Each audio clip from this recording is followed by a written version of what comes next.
سچ کیا ہے؟ حق بات کیا ہے؟ سچ بات کیا ہے؟ یہ ایک بڑا حساس معاملہ ہے، اور اس بات کو اکثر لوگ اچھی طرح نہیں سمجھتے۔ اگر ہم سمجھ لیں کہ سچ کیا ہوتا ہے تو ہمارے جھگڑے، ہماری پریشانیاں آدھی سے زیادہ دور ہو جائیں۔ دو طرح کے سچ ہوتے ہیں، ایک سبجیکٹو ٹروتھ ہوتا ہے، سبجیکٹو سچ ہوتا ہے، انفرادی سچ ہوتا ہے۔ دوسرا آبجیکٹو ٹروتھ ہوتا ہے۔ سبجیکٹو یعنی انفرادی سچ یہ ہوتا ہے کہ جو آپ کے نظریات، آپ کے عقائد، آپ کی بلیفز اور آپ کے خیالات، آئیڈیاز، یہ سارے سبجیکٹو جو ہے ٹروتھ اور سبجیکٹو جو ہے وہ انفرادی سچ میں آتا ہے۔ جبکہ جو یونیورسل ٹروتھ ہوتے ہیں، یعنی عالمی جو حقیقتیں ہوتی ہیں جس کو ساری دنیا مانتی ہے، مثلا موت پر حق ہے، ہر کسی کو آنی ہے، یہ یونیورسل ٹروتھ ہے۔ 2+2 4 ہوتے ہیں، یہ یونیورسل ٹروتھ ہے، ساری دنیا میں لوگ اس کو ایسے ہی مانتے ہیں۔ جھوٹ بولنا بری بات ہے، یہ یونیورسل ٹروتھ ہے۔ کسی کا حق مارنا، قتل کرنا، زمین گول ہے، یونیورسل ٹروتھ ہے۔ تو یعنی دنیا کی اکثریت جس چیز کو مانتی ہے، ٹھیک ہے، پوری دنیا جسے مانتی ہے، وہ جو ہے آبجیکٹو ٹروتھ ہوتا ہے۔ اور ایک طبقہ، کچھ لوگ، کوئی سیکٹ، آپ خود یعنی فرد یا چند افراد جس چیز کو مانتے ہیں، سچ مانتے ہیں، وہ سبجیکٹو ٹروتھ ہوتا ہے۔ تو بیسیکلی جو ہمارے عقائد و نظریات ہوتے ہیں، چاہے وہ سیاسی طور پہ ہو، چاہے وہ مذہبی طور پر ہو، یہ بیسیکلی سبجیکٹو ٹروتھ ہوتا ہے۔ سبجیکٹو ٹروتھ جو ہے نا وہ ہر معاملے میں مختلف ہوتا ہے، فردن فردن ہوتا ہے نا، کہ آپ کچھ اور سمجھتے ہیں، میں کچھ اور سمجھتا ہوں۔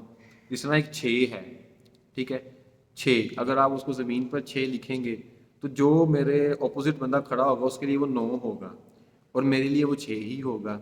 تو جب ہم بات کریں گے کہ کیا ہے یہ، تو میں کہوں گا یار یہ 6 ہے، دوسرا کہے گا یار یہ 9 ہے، ٹھیک ہے۔ تو یہ سبجیکٹ ٹروتھ یہ ہوگا کہ وہ میرے نزدیک جو ہے نا وہ 6 ہوگا، اور جو میرا اپوزٹ ہوگا اس کے نزدیک وہ 9 ہوگا، ٹھیک ہے۔ اسے سبجیکٹو ٹروتھ کہتے ہیں۔ سبجیکٹو ٹروتھ میں یہ ہوتا ہے کہ جب آپ سمجھ لیتے ہیں کہ یار یہ جو عقائد نظریات، جس طرح اسلام ہے، ٹھیک ہے، اسلام دنیا کا دوسرا سب سے بڑا مذہب ہے، لیکن پہلے نمبر پہ تو نہیں ہے نا سب سے بڑا مذہب۔ پھر ہندو مت جو ہے یہ تقریباً تیسرے چوتھے نمبر پہ آتا ہے، ٹھیک ہے۔ اگر ہندو کہیں جی کہ جو میں عقائد رکھتا ہوں، ٹھیک ہے، یہی سچ ہے، یہی حق ہے 100%، ٹھیک ہے، تو اس سے پھر اختلاف پیدا ہوگا اور پھر لڑائی جھگڑا پیدا ہوگا۔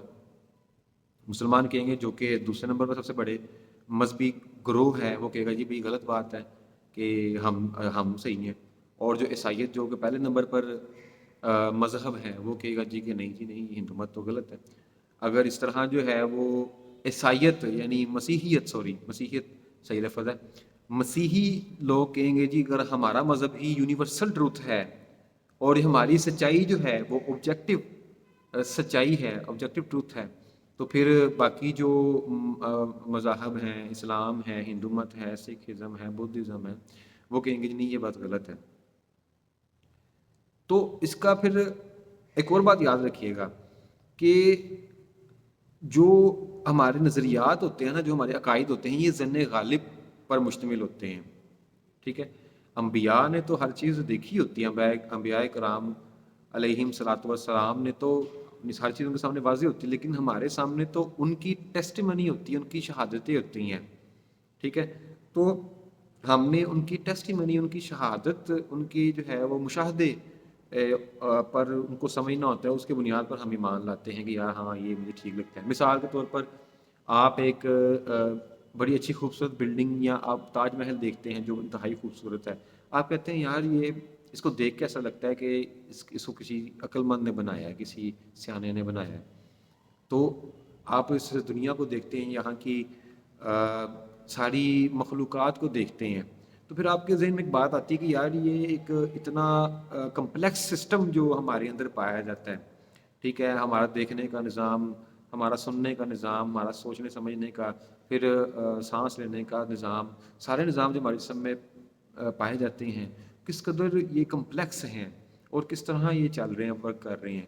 تو جب ہم اس طرح سوچتے ہیں تو ہمیں ایسا لگتا ہے کہ شاید اسے کسی نے بنایا ہے. تو یہ ظن غالب ہے نا. پھر ہم سوچتے ہیں کہ اگر اب ہم کسی نتیجے پہ پہنچتے ہیں کہ جی یہ کسی نے تو بنایا ہی ہے، پھر ہم سوچتے ہیں کہ کس نے بنایا ہے. پھر ہمارے سامنے بہت سارے مذاہب آ جاتے ہیں. عیسائیت ہے کہ وہ کہتے ہیں جی اس طرح بنا انسان یا کائنات اس طرح بنی. پھر ہمارے سامنے ہندو مت ہے، وہ کہتے ہیں جی اس طرح برہما نے بنایا. پھر بدھ مذہب کہتا ہے جی اس طرح کائنات بنی. تو یہ سارے ایک ظن غالب ہیں. ٹھیک ہے. جو عین الیقین ہوتا ہے نا، عین الیقین وہ انبیاء کو ہی ہوتا ہے، کیونکہ انہوں نے خود سے دیکھا ہوتا ہے. کیونکہ وہ دیکھے نا کہ موسیٰ علیہ السلام نے فرمایا تھا کہ اے اللہ میں تجھے دیکھنا چاہتا ہوں. پھر ابراہیم علیہ السلام نے فرمایا کہ اے اللہ مجھے دکھاؤ کہ آپ کیسے مردوں کو زندہ کرتے ہیں. تو پھر اللہ فرماتے ہیں کہ کیا تمہیں یقین نہیں ہے؟ تو اگر میں غلط نہیں ہوں تو وہ فرماتے ہیں کہ نہیں، میرے دل کی تسکین کے لیے، عین الیقین کے لیے. ٹھیک ہے. تو انبیاء کو ہی عین الیقین ہوتا ہے. باقی ہم لوگ جو ہیں، ہم انسان جو ہیں، یہ ظن غالب پر جو ہے نا وہ اپنا سارے معاملہ چلا رہے ہوتے ہیں. مثال کے طور پر ہم کہتے ہیں جی میں کل ڈیوٹی پہ جاؤں گا اور میں کل یہ کام کروں گا. کیا کسی نے کل دیکھی ہے؟ کنفرم تو نہیں ہے، لیکن ظن غالب ہوتا ہے کہ یار میرا ارادہ ہے کہ کل ایسا ہوگا. ہمارا ظن ہوتا ہے، ہمارا گمان ہوتا ہے. تو اسی کو ہم یقین کا نام دے دیتے ہیں بیسیکلی.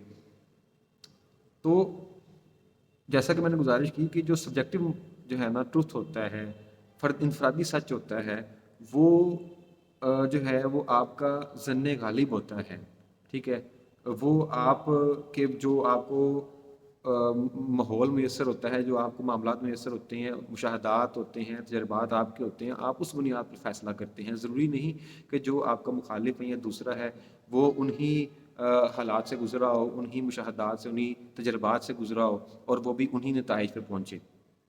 تو جب ہم کہتے ہیں کہ جی میرا جو ٹروتھ ہے، میرے نزدیک جو ٹروتھ ہے، میرا جو انفرادی سچ ہے، وہ میرا ظن غالب ہے. ٹھیک ہے. شاید میں اس میں بھی غلط ہو سکتا ہوں. تو پھر آپ کے دل میں جو ہے نا وہ شدت پسندی نہیں آتی، تفرقہ بازی نہیں آتی. پھر آپ کہتے ہیں جی کہ ممکن ہے کہ جو میرا مخالف ہے وہ جو بات کر رہا ہے تو اس کا بھی کوئی نہ کوئی تجربہ اس کے پیچھے ہو، کوئی مشاہدہ اس کے پیچھے ہو. تو پھر آپ اس کے لیے آپ کے دل میں اس کے لیے جگہ پیدا ہوتی ہے اور آپ اس کو مارجن دیتے ہیں کہ یار وہ بھی سچ کہہ رہا ہوگا. تو یہی طریقہ کار ہوتا ہے انفرادی سچ کو سمجھنے کا.